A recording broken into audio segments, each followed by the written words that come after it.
বিসমিল্লাহির-রহমানির-রহিম। আজকে ব্রাহ্মণপাড়ার এই চান্দোলা ইউনিয়নের প্রান্তিক অঞ্চলে বন্যার্তদের সব আমরা ত্রাণ দিতে এসে বন্যা ত্রাণ উপহার দিতে এসেছি। বিএনপির বিভিন্ন পর্যায়ের নেতৃবৃন্দ এবং উপস্থিত এই এলাকার নেতৃবৃন্দ যারা আমার পিছনে আছে এবং সামনে সংগ্রামী ভাই ও বোনেরা, আসসালামু আলাইকুম। আসলে আমরা এখানে এসেছি, আপনাদের পাশে এসে দাঁড়িয়েছি, আর আপনারা এতক্ষণ এই রোদের মধ্যে এখানে আপনারা অপেক্ষা করেছেন আমাদের জন্য। এবং এটা কিন্তু একটা বড় জিনিস। বিএনপি একটা পরিবার, যেই পরিবার পারস্পরিক ভালোবাসা, পারস্পরিক যে শ্রদ্ধা, পারস্পরিক যে সম্মান, এটা একমাত্র বিএনপি দিতে জানে। সেই জন্য আজকে বিএনপি এত জনসমর্থন।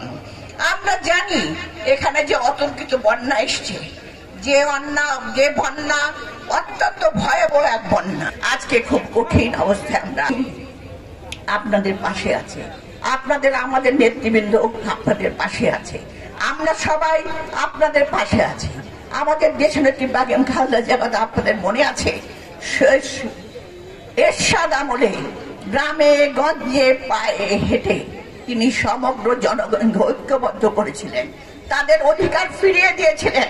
যে কারণে 1991 সালে বেগম জিয়া বিপুল ভোটে প্রথমবারের মতো প্রধানমন্ত্রী হন, বাংলাদেশের প্রথম প্রধানমন্ত্রী। সেই বেগম জিয়া তাকে আমরা মুক্ত হয়েছে এই স্বৈরাচারের পতনের পরে। এই স্বৈরাচার তাকে তিলে তিলে মারতে চেয়েছে। আজকে আমাদের জনাব তারেক রহমান, তাকে আপনারা সবাই চেনেন, আমাদের ভারপ্রাপ্ত চেয়ারম্যান, যিনি আজকে 6000 গোল দূরে থেকে সারাক্ষণ আপনাদের খোঁজ খবর নিচ্ছে। সারাক্ষণ এই জেলা তো ওই জেলা, ওই জেলা কি হলো, ওইখানে কি হলো, ওই বিভাগে কি হলো, আমার লোকরা কেমন আছে, আমার জনগণ কেমন আছে, এই একটা ব্যাপারে কিন্তু তিনি সজাগ এবং সারাদিন কাজ করছে, সারাদিন নির্দেশ দিচ্ছে। যে কারণে আমাদের নেতৃবৃন্দরা এবং আপনারা আজকে এত সজাগ।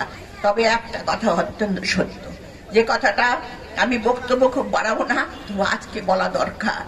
আজকে কিছু অনুপ্রবেশকারী যারা বিএনপির নাম করে দখলদারিত্ব করছে, যারা বিভিন্ন ভাবে বিএনপির বদনাম করছে, এবং এখানেও যদি আমাদের মধ্যে কেউ থেকে থাকেন, আমি জানি না আমাদের নেতাকর্মীরা কেউ আছেন কিনা, কিন্তু তারা বিএনপির বদনাম করার জন্য, বিএনপিকে লুটেরা বানাবার জন্য তারা আজকে দখলবাজি করছে, চাঁদাবাজি করছে, বিভিন্ন জায়গায় তারা ডাকাতি করছে।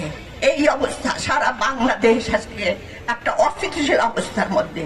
সেই অস্থিতিশীল অবস্থা থেকে আপনাদেরকে সবাইকে ফিরিয়ে আনতে হবে, আপনাদেরকে ঐক্যবদ্ধ থাকতে হবে। আপনারা ঐক্যবদ্ধ থাকবেন, আপনারা তারেক রহমান যে নির্দেশ দিয়েছেন সেই নির্দেশে আপনারা সবাই মানবেন, এবং কোনো ছাড় নয়। যদি আপনার সামনে কেউ অপরাধ করে, যদি কেউ এই ধরনের অপরাধ করে যা আওয়ামী লীগ করেছিল, গুন্ডামি, মারামারি, গুম, খুন, তাদেরকেও আপনারা সরাসরি আইনের হাতে তুলে দেবেন এবং দলকে জানাবেন। কাজে আমি বক্তব্য দেব না, আমরা এখানে এসেছি, এখানে অনেকেই বক্তব্য দিতে পারেন না, আমার সহসঙ্গীরা কেউ বক্তব্য দিতে পারে নাই, কারণ এই দুপুর রোদ্রে আপনারা অনেকক্ষণ যাবৎ এখানে অপেক্ষা করছেন। তবে আমি আপনাদেরকে ধন্যবাদ জানাই, আপনাদেরকে অভিনন্দন জানাই। এত সুন্দর সমাগম আমি কোথাও দেখি না। এটা যেমন আপনাদের কৃতিত্ব, তেমনি কৃতিত্ব আমার ছোট ভাই জসিমউদ্দিনের, যে কিনা আপনাদের নেতা হয়ে এখন আপনাদের পাশে পাশে ঘুরছে। কারণ দেশ শহীদ জিয়া এই বিএনপি প্রতিষ্ঠিত করেছিল জনগণের পাশে থেকে কাজ করার জন্য। দেশের নেত্রী বেগম খালেদা জিয়া বলেছিলেন কারাগারে যাওয়ার আগে, দেশ বাঁচাও মানুষ বাঁচাও।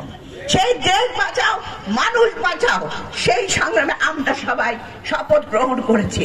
আমাদেরকে দেশ বাঁচাতে হবে, মানুষ বাঁচাতে হবে।